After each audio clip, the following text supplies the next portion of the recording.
Hello, I'm Brian Gruen, pastor of First Congregational Church of Kittery at Kittery Point United Church of Christ in Kittery Point, Maine.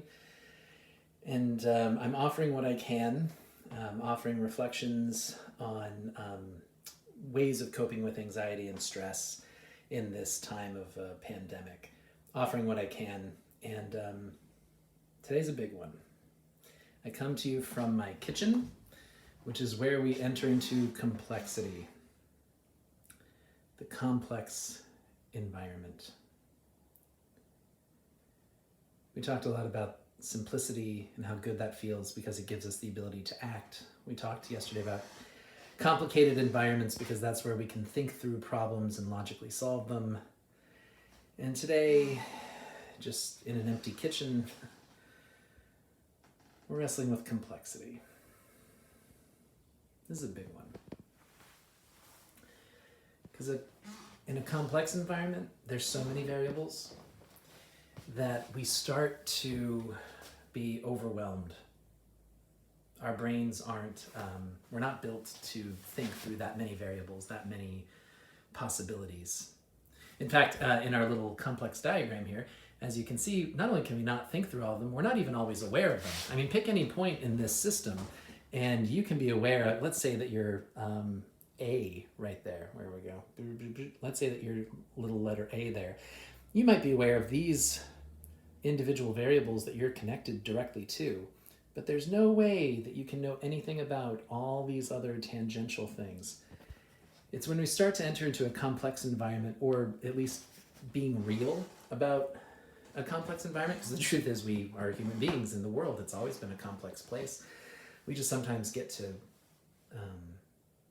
kid ourselves that things are actually simple, or things are actually maybe a little complicated but manageable. All of us get to a point where we realize that we are little parts of a much wider system. And we start to really, you'll also notice in our little diagram that now our arrows that connect us, they go both ways. Because it's in this place that we start to realize that we affect everything and everything else affects us in some way. We are all connected.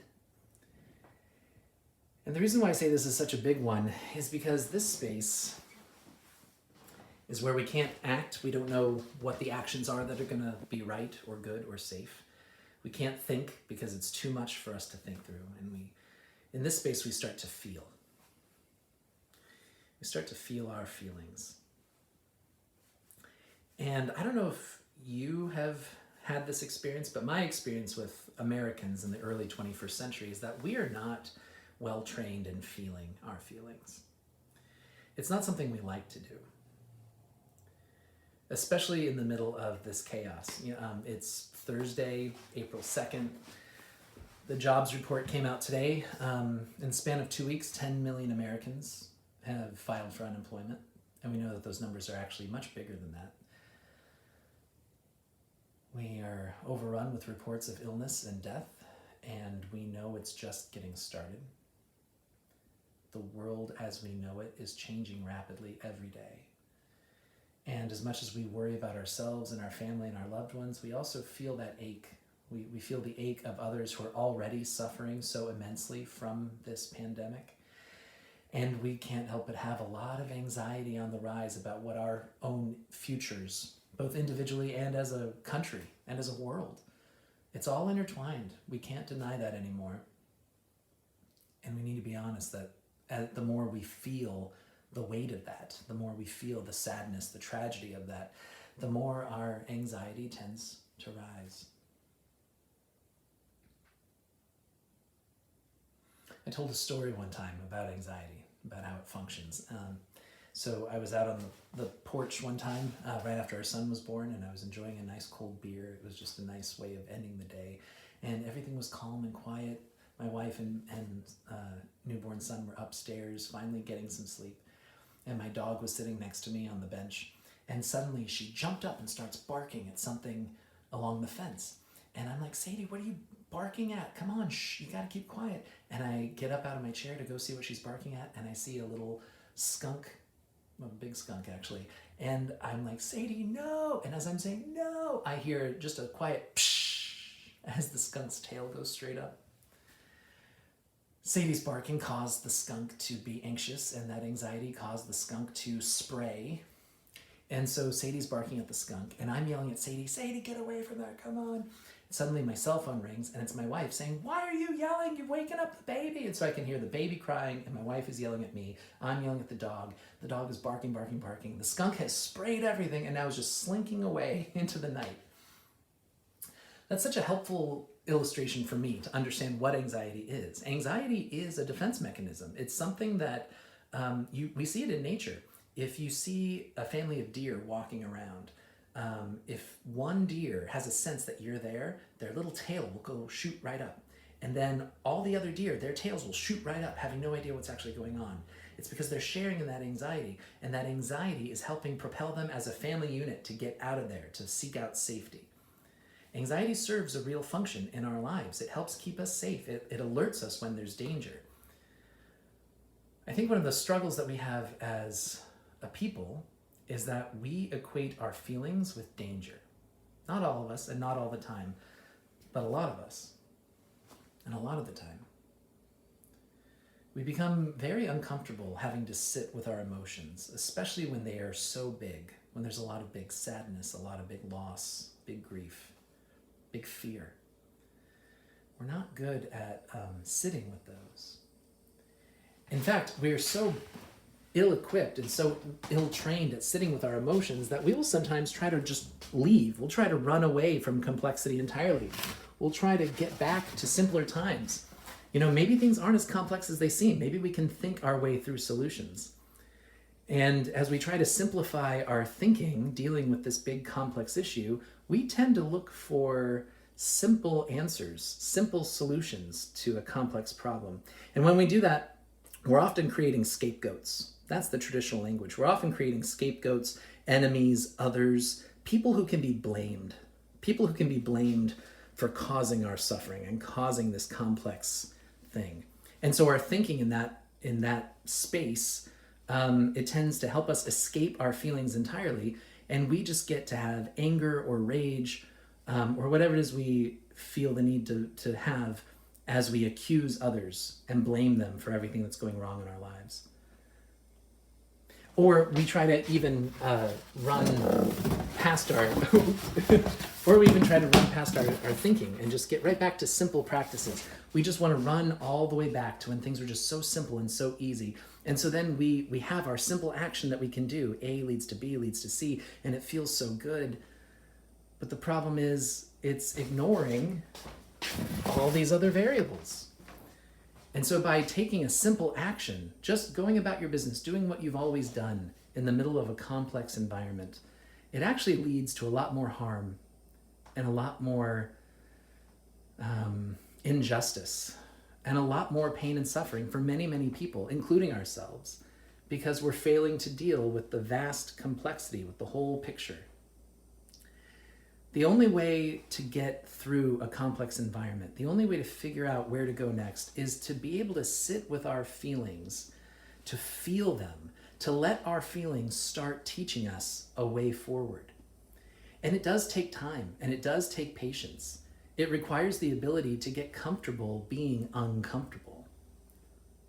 And that's the longer we can sit in that uncomfortableness, the longer we can sit with the complexity and feel what we feel and allow ourselves to feel the pain, the suffering of others, and welcome the joy and the celebration of others too. The more we can develop our sense of feeling, the more things start to, can I point to it this way? The more things start to emerge. The longer we sit, the more we have a new emergent system. The old system is being overwhelmed and overrun. And by sitting in the complexity of our feelings, we're beginning to see something new emerging. Something new that can serve us in this place. A complex system that can meet the complex problem that we have encountered.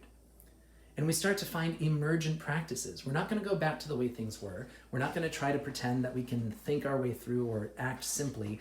New, complex, emergent practices begin to show themselves. They begin to become known. And it starts leading a way forward to a new time, a new era, a new way of being together. There's almost nothing more complex that I've found in my life than church. At our church currently, we are about 250 official members with an extra 50 or so non-official members, maybe even more than that. So we're a community of at least 300 or so people, each of us with our own histories, our own backgrounds, our individual stories, our individual points of view, and we try to come together to hold a space and hold a center where all people are welcome, no matter who you are, no matter what you believe, no matter where you've been, so that we can name and celebrate a divinity, a divine source of light and justice that is for all people. It's the most complex thing I know of. It's really easy to think about church as a place where we go and something we interact with as we choose to, but the reality is, as soon as you're part of a church community, you are automatically affecting all the other parts of the system. Your emotions, your thoughts, your actions, they all have consequences. They all affect every other part of the system in different ways. It's an incredibly complex thing. And it's right up there with families. Being part of a family is an incredibly complex thing. If let's say, A, B, C, D. Let's say A is a child, B is a parent, C is a child, D is a grandparent. They're all connected deeply. And if any one of them have a bad day, that is going to affect not just them, but everyone they come into contact with in some way, shape, or form. If they have a good day, that's going to affect everyone they come into contact with in some way, shape, or form. And we may be simplifying things so that we survive. We may be trying to stay at home and stay away from one another and wash our hands and only go out if we absolutely have to. But that doesn't mean that we stop existing in a complex space. It just means we're compartmentalizing it. We're bringing it down to a level that gives us the ability to act, the ability to think. But it doesn't save us from having to feel our way through. And that takes time. For many of us, especially those with traumatic backgrounds, we may not even know what it is we feel right away. We may feel intensely about something before we can name what that intensity is. Is it love? Is it rage? Is it sadness? Is it joy? For some of us, we've been traumatized and we've had hard things happen in our lives that we haven't totally processed ourselves. And so we don't even know what it is we're feeling yet. So it takes time to even confess that you're feeling something. It takes even more time to name what those feelings are. And then it takes even more time beyond that to allow new systems and new practices to emerge, to find a new way forward that doesn't deny the complexity, but embraces it. It can be overwhelming, and often is overwhelming, to feel these deep feelings for too prolonged a time. That's why, we don't run away from complexity, but we do find simple actions and we find logical puzzles, complicated solutions. We practice those things even in this space, knowing that it can't take the place of our feelings, but it can give us a break from time to time. And again, it's important to rest. It's important to find the people who allow you to feel what you feel and to express those feelings. My heart goes out to all who don't live in homes with other people who can give you the safety and the space and the freedom to feel your feelings and to express them. But, my phone is on 24/7. I'm here to meet you in your feelings. Whatever you're feeling, you can call my phone, you can call the church, you can email, you can reach out, and we can express those feelings. I can sit here and receive what you have to offer. I can do that as a pastor. But hopefully you have friends or family who you can call. They may not be in the same space as you. Maybe you can connect somehow and express yourself, express those feelings. It's incredibly important. Because here's the thing, if we try to run away from our feelings or deny them or shut them down or avoid them, then this entire complex situation becomes completely overwhelming and the entire system breaks down. And that leads to even more suffering than we had before.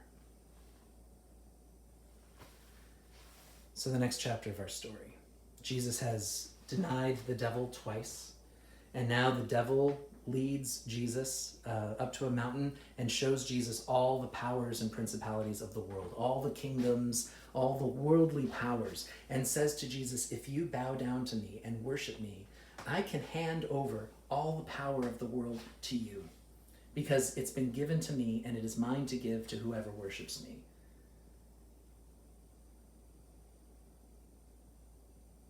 If you've had any occasion to be tempted by power or privilege or comfort or wealth, you know how difficult it is to think your way out of that situation. We have all kinds of ways of rationalizing our decisions. We have all kinds of ways of explaining why we choose what we choose. We have all kinds of logical reasons for it, or even simple needs that demand it of us. And somehow Jesus found it in himself to say, I only worship God and God alone. And he named the devil in that moment. He was able to name you. Get behind me, Satan, which translates to adversary. Jesus was able to sit in that complex feeling space for so long that he started realizing it's not enough for him to be given the powers of the world, because the powers of the world create suffering for others.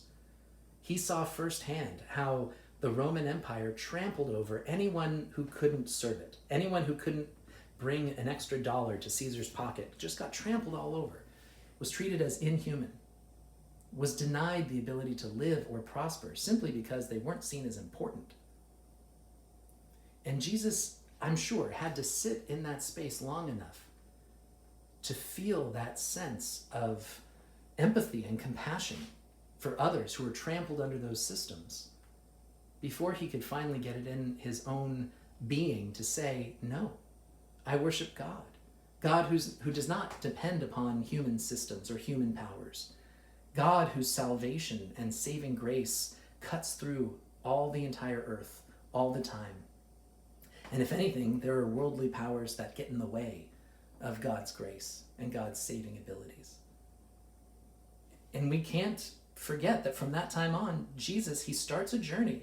He doesn't just say, no, I reject you, Satan, get behind me, I won't bow down to you, I'm not interested in these earthly powers. He doesn't just do that. He starts talking about God's kingdom marching towards the capital of Jerusalem the entire way, and all along the way, serving the poor, the outcast, the sick, showing them that God is available for all people, not dependent upon any system.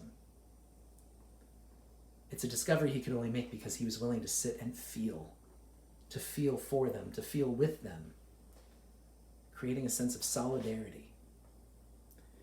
And friends, that is so much what we need in this moment. We need solidarity.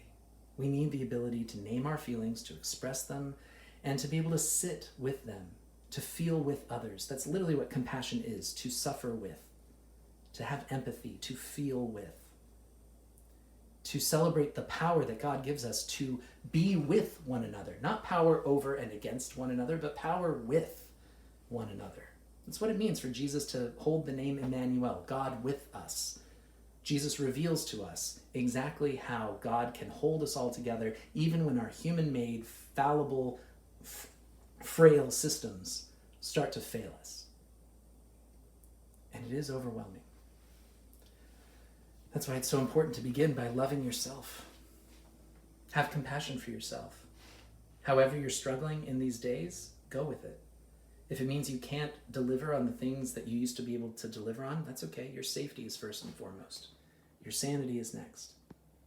Your well-being has to come first, or you cannot be well for others. So rest, sleep, love, feel. Feel with others. Feel for others. Because we can all evolve a little bit. We can all become a little bit more comfortable being uncomfortable.